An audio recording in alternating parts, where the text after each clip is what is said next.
Welcome. This video provides an overview of the information available on the EverSmart Rodent desktop dashboard.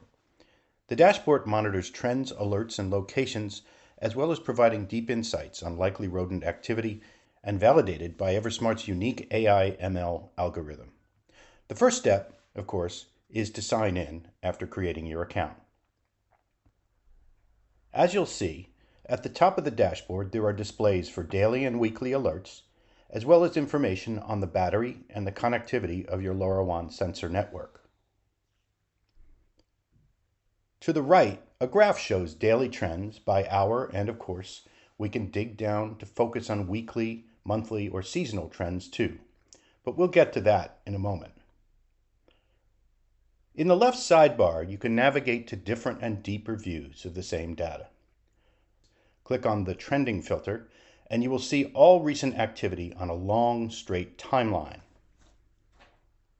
If you choose 1 month, you can view the dots as individual activity over the course of that month, or a day, or a week, or a year. Click on Heat Map, on the other hand, and you're effectively viewing a 24/7 accumulation of activity over a period of time. As we'll see later, this can be very useful in finding patterns of rodent activity and ultimately in diagnosing what might be going on at the site that's triggering it.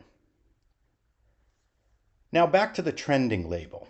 You'll see that each dashboard has a series of filters at the top that allow you to choose the period you want to look at. So in this instance, you choose 2 weeks worth of data. The dashboard instantly reacts to that choice. Are you looking for a specific set of days, just working hours, or particular times of the day? In this case, you choose the entire 24-hour day.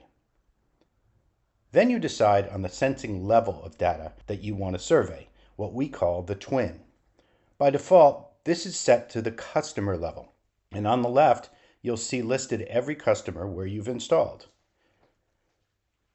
You can also dig further down by clicking on individual location, where you can examine every single deployed sensor unit, whether it's in a bait station, a trap, or an outside-the-box deployment.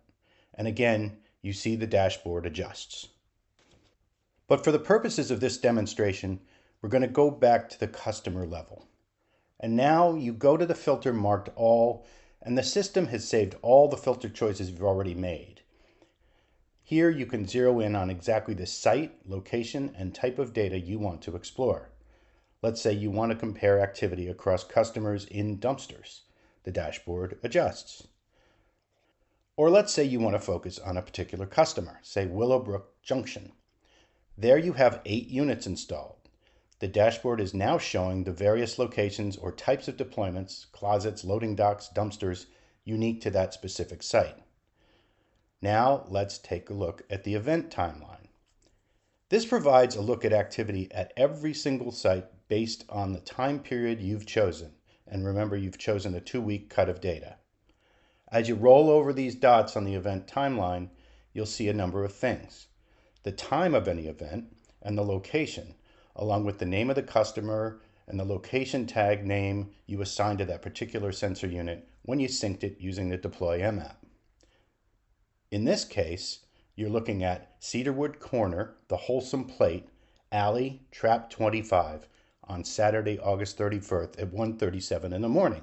That's pretty precise. Now, if I go back up to Alerts by Customer and select All, I basically repaint all these graphs, and it separates the data into separate customer streams. And of course, you can see all this same data in the bar graph style below under Event by Date. Given what we're seeing here, we may want to focus on Cedarwood Corner, which shows 55 events over the past 2 weeks, which is by far the highest level of presumed rodent activity. Now you're going to dig into this particular customer by clicking on the All filter, located at the far right of the Save Filters row, and selecting Cedarwood Corner. And now you're seeing that customer's data over your chosen 2-week period. But say you want to zoom in even further. To do that, you would go to Compare by Customer and decide to change the twin you're viewing. You can choose a particular site. As you can see, there are two separate buildings on this one.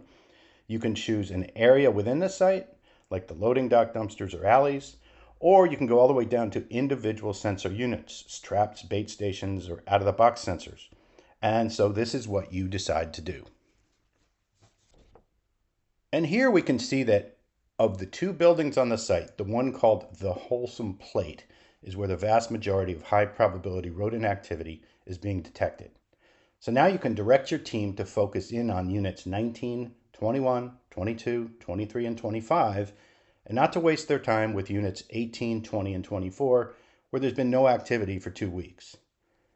But to provide the tech with the best intel you have, you go up and choose units 22 and 23, and you'll see the dashboard refreshes in a way that tells you exactly what's going on in those specific units. And here's where the heat map comes in.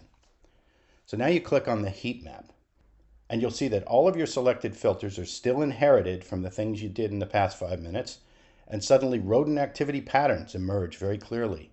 For instance, Unit 22 activity is generally between 7 a.m. and noon, and it's mostly on Wednesdays and Thursdays. So is there something the customer is doing at those times to trigger that? Having trash bins emptied? Possibly having a food delivery? Is someone leaving a dumpster lid open? The heat map view is the investigative tool that shows where the activity is and where it is not, giving you the ability to provide techs the intel they need to make the best of their time and labor. Device health and release notes round out the dashboard, but understanding the data is really the main point of the EverSmart rodent dashboard.